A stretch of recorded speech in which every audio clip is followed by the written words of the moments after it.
Hi అండి. అందరూ ఎలా ఉన్నారు? Welcome back to our channel. So, ఈరోజు ఈ వ్లాగ్ వచ్చేసి సవన్నా డే 3 వ్లాగ్ అనమాట. మేము సవన్నా ట్రిప్‌లో 3 డేస్ ఉన్నాము. సో, ఇది లాస్ట్ డే అనమాట. సో, ఇంకా ఫస్ట్ మేము 2 వ్లాగ్స్ పెట్టాను ఆల్రెడీ. డే 1, డే 2 ఎవరైనా చూడకపోతే నేను కింద లింక్ ఇస్తాను. వెళ్లి చెకౌట్ చేయండి. అండ్ డే 3 రోజు మార్నింగ్ ఇది 6:00 అనమాట. మార్నింగే 6:00కి లేచి మేము సన్‌రైజ్‌కి బీచ్ చూడాలని ఉండే అని అన్నాడు రవి. సో, మేమింకా మార్నింగ్ ఎళ్ళాము. మార్నింగ్ 6 అవుతుందనమాట అరౌండ్. ఈ టైంకి బీచ్‌కెళ్ళాము. ఎంత పీస్‌ఫుల్‌గా ఉండే అంటే చాలా పీస్‌ఫుల్‌గా ఉండే. మేము వెళ్ళింది సమ్మర్ కదా! సో, డే టైమ్‌లో మొత్తం కొంచెం వేడిగా ఉండే. అండ్ మేము మార్నింగ్ ఎళ్ళాం గాబట్టి, ఆ రోజు చాలా చల్లగా ఉండే మార్నింగ్ టైమ్‌లో. అది వీకెండ్ కాబట్టి చాలామంది అమెరికన్స్ ఏం చేశారంటే ఎర్లీ మార్నింగే వచ్చేసారనమాట. వాళ్ళు కూర్చోడానికి టెంట్, చైర్స్ అవన్నీ యేసుకొని వచ్చారనమాట. ఫుడ్ కూడా చేసుకొనొచ్చారు. అండ్ అక్కడే ఉంటారనమాట. ఇంకా మార్నింగ్ వస్తే ఇంకా వాళ్ళకి అదే ఎంజాయ్‌మెంట్. అక్కడే కూర్చొని ఫుడ్ కూడా అక్కడే ప్రిపేర్ చేసుకొని డ్రింక్ చేస్తూ, స్విమ్ చేస్తూ ఎంజాయ్ చేస్తూ ఉంటారనమాట. మేమైతే జస్ట్ వాక్ చేసాము. మంచిగా చాలా సేపు ఉన్నాము.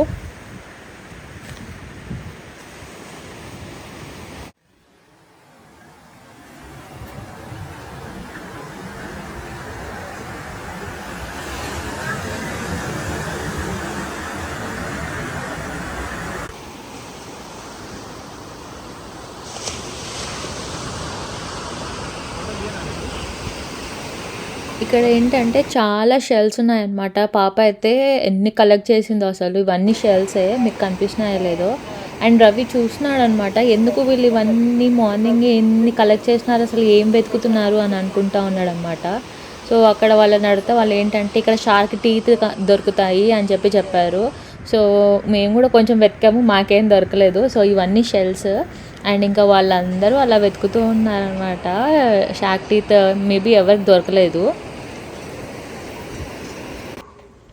ఇంకా మేము హోటల్‌కెళ్ళిపోయాము. హోటల్‌కెళ్ళి బ్రేక్‌ఫాస్ట్ తిన్నామనమాట. హోటల్‌లో బ్రేక్‌ఫాస్ట్ చాలా బాగుండే. చాలా వెరైటీస్ ఉండే.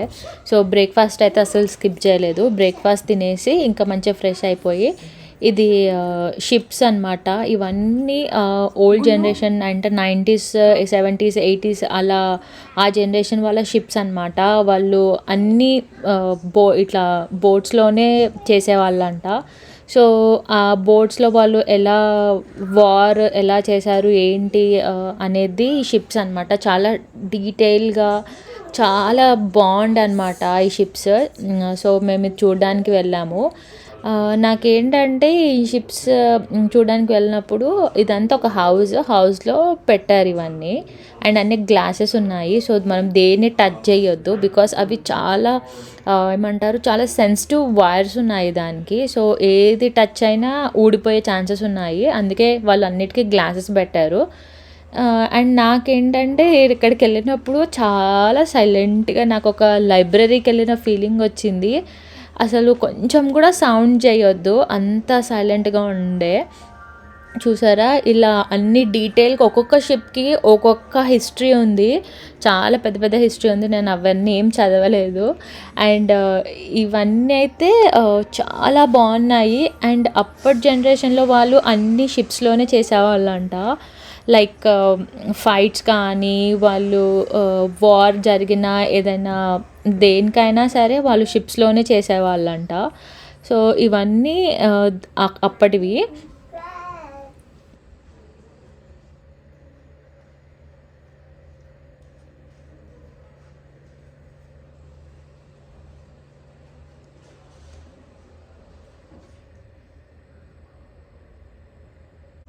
ఇంకా ఇందులో ఏంటంటే, ఇప్పుడు ట్రైన్స్‌లో ఉన్నట్టు first class, second class, AC compartment అలా ఉన్నట్టు బోట్స్‌లో కూడా అవన్నీ ఉన్నాయి.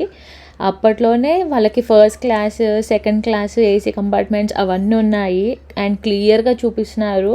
అండ్ ఫస్ట్ క్లాస్‌కి, సెకండ్ క్లాస్‌కి డిఫరెన్స్ ఏంటి? అండ్ నార్మల్ కంపార్ట్మెంట్స్‌కి డిఫరెన్స్ ఏంటి అని చెప్పేసి చూసారా? ఇక్కడ ఈ బోట్‌లో క్లియర్‌గా ఉంది. ఇక్కడ అందరూ లైక్ ఎవరైతే అక్కడ దానికి ఏవేవి యూజ్ ఉన్నాయో అవన్నీ పెట్టారు. Just cottons, first aid kits, bombs ఉన్నాయి, గన్స్ ఉన్నాయి. అవన్నీ అక్కడ సైడ్ పెట్టారనమాట. లైక్ అది జనరల్ కంపార్ట్మెంట్ అనుకుంటున్నాను. అండ్ తర్వాత నార్మల్ ఫస్ట్ క్లాస్కి వచ్చేసి ఒక బెడ్, వాష్రూమ్ అలా ఉన్నాయి. Second compartment different and third compartment and AC compartment వాళ్ళకి రిచ్ కంపార్ట్మెంట్స్ అవి. సో ఇక్కడ రిచ్ పీపుల్ ఉన్నారు. సో అలా పెట్టారనమాట. అండ్ క్లియర్గా ఉంది, అసలు ఎంత బాగా కనిపిస్తున్నాయో అవి చూడడానికి. అండ్ ఇక్కడ చిన్న చిన్న గ్లాసెస్లో కూడా వాళ్ళు ఇలా షిప్స్ అన్నీ పెట్టారు. అసలు ఎలా పెడతారో నాకైతే తెలీదు. సో ఇదైతే చాలా బాగుంది, చాలా పెద్దగా ఉంది, చాలాసేపు తిరిగాం మేము. ఇంకా ఏంటంటే సోల్జర్స్ అప్పట్లో ఏం ఏం తినేవాళ్ళో అది కూడా పెట్టారనమాట. కప్స్, వాళ్ళు వాడిన కప్స్ అవన్నీ ఉన్నాయి. అండ్ వాళ్ళు కూడా మార్నింగ్ ఓట్ మీలే తినేవాళ్ళంట. అండ్ నేను ఇప్పటికీ ఓట్ మీలే తింటున్నాను బ్రేక్ఫాస్ట్కి. సో అలా తినేవాళ్ళంట. అండ్ ఇదేంటో నాకు తెలీదు, మీకు ఏమైనా తెలిసే నాకు కింద కమెంట్ చేయండి. రవి దాన్ని చాలాసేపు చూశాడు, ఏంటి అది అని చెప్పేసి.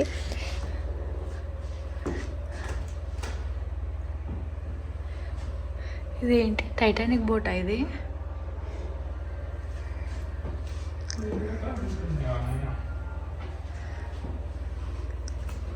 ఇది టైటానిక్ అనుకుంటా, మునిగిపోయింది.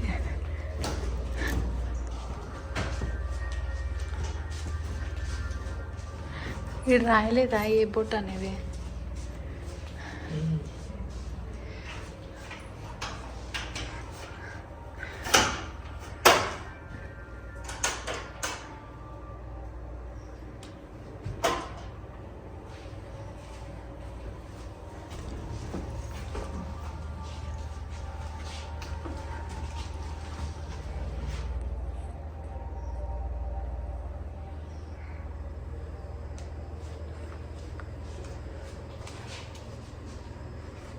అండ్ ఇది చూసారా, ఈ షిప్ ఏంటో నాకు కింద కమెంట్ చేయండి. అండ్ ఇదైతే టైటానిక్ షిప్ అనమాట. చూడగానే నేను టైటానిక్ షిప్ అనే అనుకున్నాను. కాకపోతే నేను బ్యాక్ సైడ్ నుంచి అలా తిరుక్కుంటూ వెళ్ళాను అనమాట. తర్వాత రవిని అడిగాను, ఇది టైటానిక్ షిప్పేనా అంటే ఆయన కూడా కొంచెం ఆలోచించాడు, అదేనా అని చెప్పేసి. నేను ఆ మూవీ చాలాసార్లు చూసాను, నా ఫేవరెట్ కాబట్టి నేను అదే అనుకున్నాను. సో అక్కడ దీని హిస్టరీ కూడా ఉందన్నమాట. సో అది చూసి ఇది టైటానిక్ షిప్ అనుకున్నాను. ఎంత బ్యూటిఫుల్గా ఉంది అసలు, ఎంత బాగా పెట్టారు దాన్ని, అసలు చాలా బాగా నచ్చింది నాకైతే జాక్ రోజ్ ఎక్కడ కనిపిస్తున్నారా అని నేను బోట్ మొత్తం వెతికాను అనమాట, ఎక్కడ కనిపించలేదు.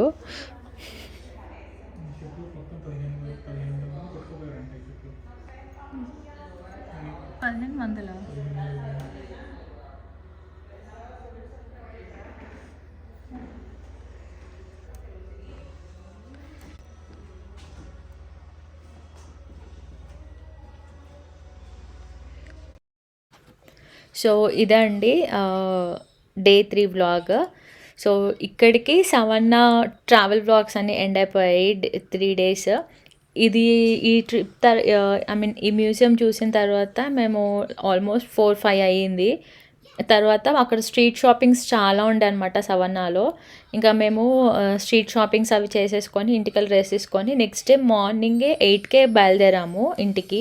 బికాజ్ మళ్ళీ నెక్స్ట్ డే రవికి ఆఫీస్ ఉంటుంది కాబట్టి. సో ఇంకా వెళ్ళిపోయామన్నమాట. మెయిన్గా ఏంటి అని అంటే సమ్మర్లో ట్రిప్స్ ప్లాన్ చేయొద్దని నాకు బాగా అర్థమైంది. ఎంత చలి ఉన్నా వింటర్లోనే ట్రిప్స్ బెస్ట్ అని అర్థమైంది అనమాట. సో ఈ వీడియో కనుక మీకు నచ్చినట్టయితే please like, share and subscribe to my channel. See you in the next blog. Bye.